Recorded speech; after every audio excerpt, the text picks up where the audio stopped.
Welcome back to Techstrong Unplugged. My name is Cassandra Chin, and today we're here with Catherine Paganini. Thanks for having me. Introduce yourself. Sure, I'm Catherine Paganini, Head of Marketing at Buoyant, the creator of Linkerd, and I'm also the co-chair of the TAG Contributor Strategy and the facilitator of the Deaf and Hard of Hearing Working Group. So you're working on some CNCF diversity initiatives. Can you tell me more about it? Sure. About a year and a half ago, I started the Deaf and Hard of Hearing Working Group, which focuses on creating pathways for deaf and hard of hearing. And basically, it was an idea that is inspired by a program for Maori youth by J.T. Hema. And if you wonder why deaf and hard of hearing, so my high school friend, her parents were deaf and her brother. And I also happen to live next to Gallaudet University, which is actually a very famous university worldwide if you're deaf and hard of hearing, because it is for deaf students, and it's also by deaf faculty, which actually was revolutionary at the time. So that's how it started. And so I created, I wrote a LinkedIn post, which the CNCF shared, and suddenly all these people started to join. And then suddenly we had like a big group of deaf people who wanted to just participate, which was very exciting. And then most recently, I wanted to create more opportunities or expand that effort. And so I'm working on a new initiative that is Linux Foundation wide.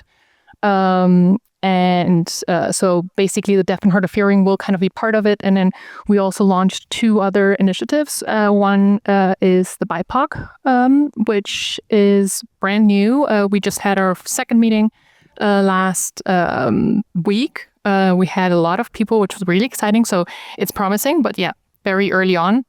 And we also have a blind and visually impaired initiative. Unfortunately, there we have not really found that many people yet. So for some reason, it's a little bit harder to find visually impaired people than deaf in our community. I don't know why, but so if anyone knows anyone, so please send them our way, because you need a critical mass to kind of do something. So that's kind of like the area.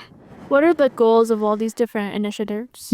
So you're basically three buckets. You have visibility, you have creating a supportive network, and you have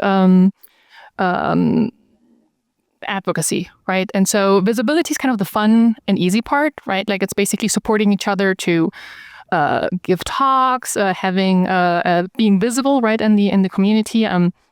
Where more senior members can help more junior members, and then kind of giving them tools to participate in the conversation.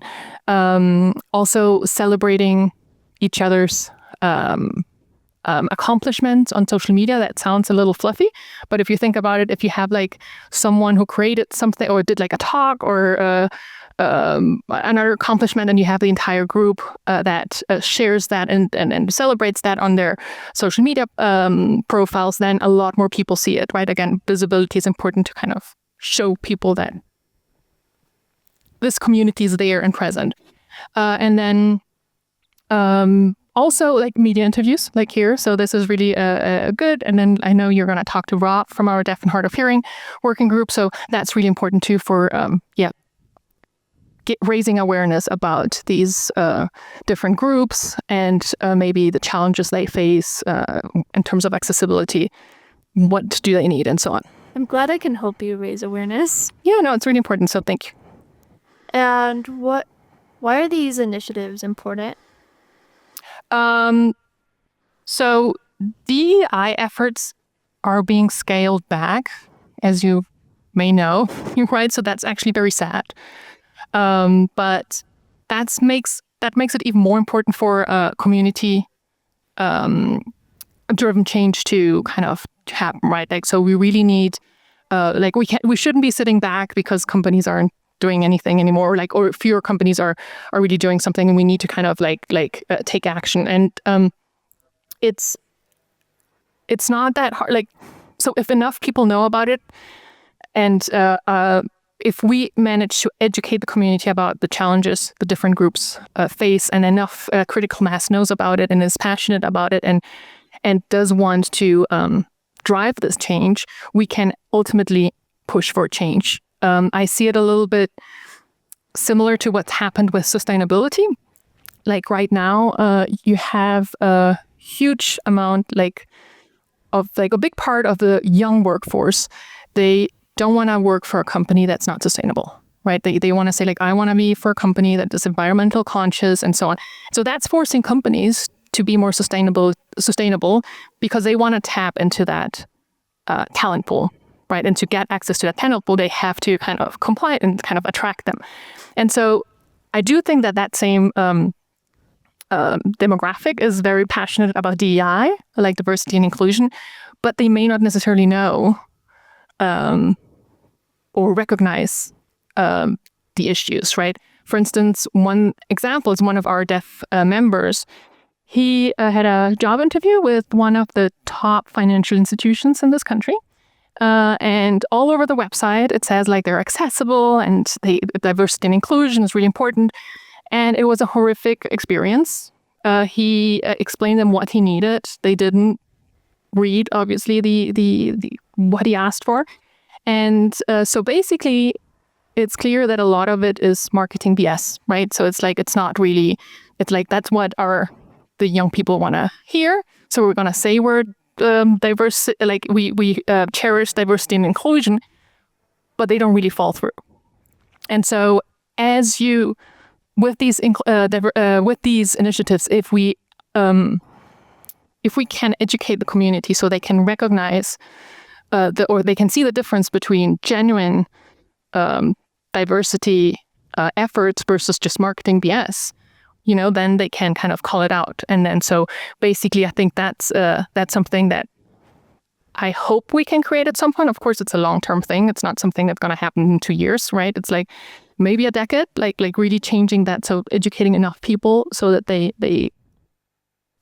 recognize it, know what it is, and kind of push for change takes quite a little bit. But I do think that the open source community is very well positioned to do this because we are a community, right? Unlike the traditional companies where you have, you basically, if in the traditional companies you work within your company and you don't interact outside, maybe with some partners or some clients, but there is no such community where you kind of collaborate with people all over the world.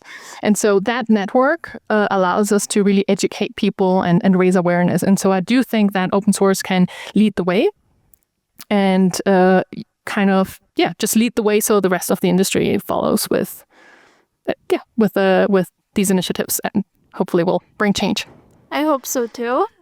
And what role does allyship play? Allies are very important because minorities are by definition in the minority, and no minority can bring change on their own, right? And so what allies can do is amplify the voices of underrepresented groups.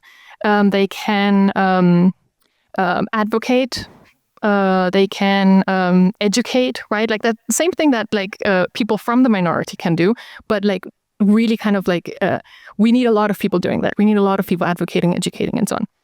And and the other thing that's really important as well, minorities need to learn from minorities as well. So it's not about the minority educating the majority, right? But minorities also need to learn about the challenges of the other minority so they can support and support each other, right? And so I'm really excited because we do have 2 deaf and hard of hearing members that are part of the BIPOC group. And the fact themselves that they are there in the meeting, exposing themselves or meeting all these other BIPOC members is also very important because suddenly now they are touching and kind of making these connections. And everyone who is in that meeting, who may have never met someone who is deaf or hard of hearing, may suddenly have a very different perspective of accessibility. Because I always say, accessibility is a very abstract concept if you don't know anyone who needs it, right? It's we know it's good, we know we should do it, but it's kind of a checkbox, right? So yeah, I do feel that a bit. But if you meet someone and you put a face to accessibility, right? Suddenly it's not just a checkbox. And then it makes also people think more about it, right? it's just like more awareness and so it just focuses people on the importance of that, and so that I think is very important. So I think that the fact that we're seeing this crossover is very important, and I'm hoping that we can see more of that, like different groups, like different people being part of different groups and helping each other and supporting each other. I think that's really important. Can you share some wins? So the wins are only for the deaf and hard of hearing working group so far, because the other ones are too new. But KubeCon has been accessible since a year for deaf signing individuals. So I don't know if you went to the keynotes, but if you were there, you might have seen interpreters on stage.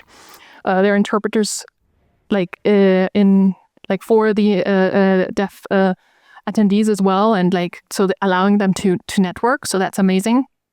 We have several community activities. So we're going to have a community a sign language crash course tomorrow. And so basically, that's just like a way of people to interact with the community and get like another chance, like not only having people at the talk or so on, it's another chance. So it's a fun way of kind of making those connections. We have an open space discussion.